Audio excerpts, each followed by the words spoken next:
To starszy żyłek.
Пред себе си реши да забави топката. Георги Гончев сега штурмовакът на Тунджа 1915 няма подкрепа в предни позиции, съвсем погледна, нямаше никой в наказателното поле.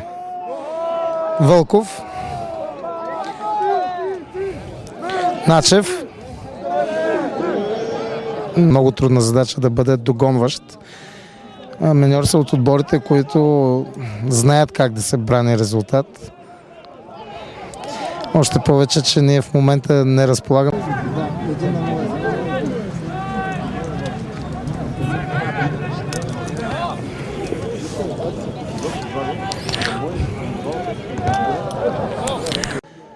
Не може да се получи. Те момчета не са махленски играчи, всички са с качества. И всички го разбрахме тук, че ще лъжи Баев. Сега и Начев. Траянов, много добре тук отляво обръща играта към Христозов. Не стигна топката до бразилеца Том, Евертън Том, и сега той си я отне. Голова позиция. Имаше там едно прострелно центриране на Баев, 2-3 пъти по-близки позиции, сега опасност. Добре, че се намеси. Много хубав пас там към Рангелов, Цветков, вляво към Василев. Василев загуби равновесие там, но пази топката. Вълков изкара топката извън. Но могат да погледнат по предни позиции. Няма никакво значение, нали, дали ще загубиш наистина в елиминация с 2 или 3 гола. На път беше да открадне топката.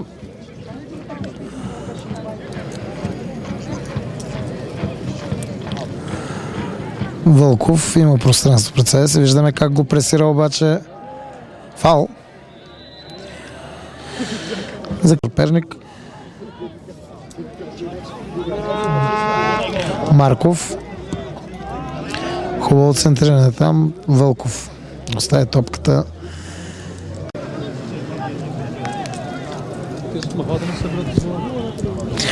И в игра е Павлов с номер 10.